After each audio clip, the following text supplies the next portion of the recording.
Palestine in the 20s, the British governor of the capital said, "After Jerusalem, there can be no higher promotion." For him, as for millions of others, there was no counterpart to Jerusalem in the history of the West. Jerusalem was the center of one faith and holy for two others. It was the light, the eternal city, the symbol of perfection. But as well as Jerusalem of the mind, there is also the Jerusalem of reality. There is the modern city developed in the last century, and the old city where over 25,000 people still live and work within the medieval fortress walls. And there it is, a city that has to cope with the pressures of the 80s as well as the gifts and burdens of a unique history, and all under the watchful gaze of the entire world. And therein lies the dilemma. How does one preserve and honor the spirit of the past, the legacy of time, while at the same time moving into the 21st century? I'm Irving Kaplan, broadcaster and writer.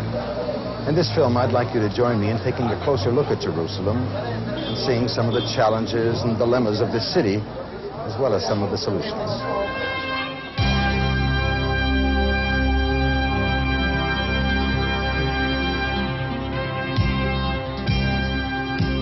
Historic Jerusalem is one of the world's great enclosed cities, owing a debt to Suleiman the Magnificent, who built these walls in the 16th century. The once defensive walls are now simply decorative. They enclose an area with some of the world's most precious and sacred religious sites.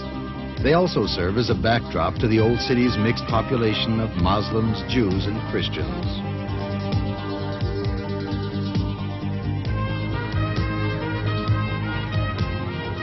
Suleiman's chief pride was the Damascus Gate.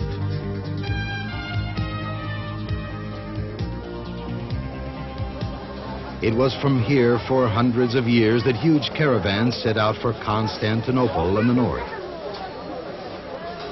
Today it serves as the main entrance to the Muslim quarter.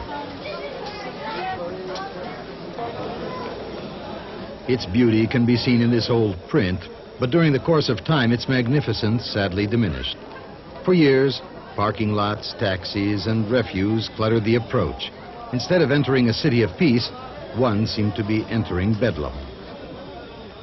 In the late 70s, architects Eunice Figueiredo and Peter Bugad were asked to renovate the dilapidated areas around the entrance and the plaza. The work took 3 years and was completed in 1984.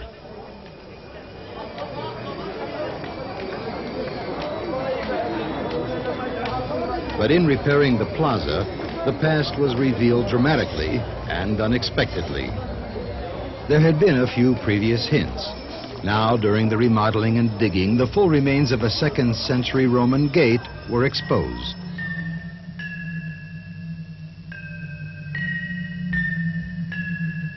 Digging further, workers found Roman rooms and Crusader relics as they removed the debris under the gate towers. More was to come. After penetrating dust-filled chambers, the workers suddenly found huge paving stones over 1,000 years old. What had been uncovered? The answer lay in a mosaic map of Jerusalem dating from the 6th century.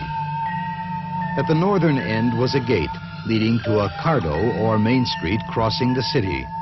What had been found were the stones of Hadrian's 2nd century plaza, which probably looked like this. But the history of Jerusalem goes back even more than 1,000 years before the Romans. Known as the City of Peace, it suffered more than 40 different invaders. Under Herod, it was considered the jewel of the ancient world.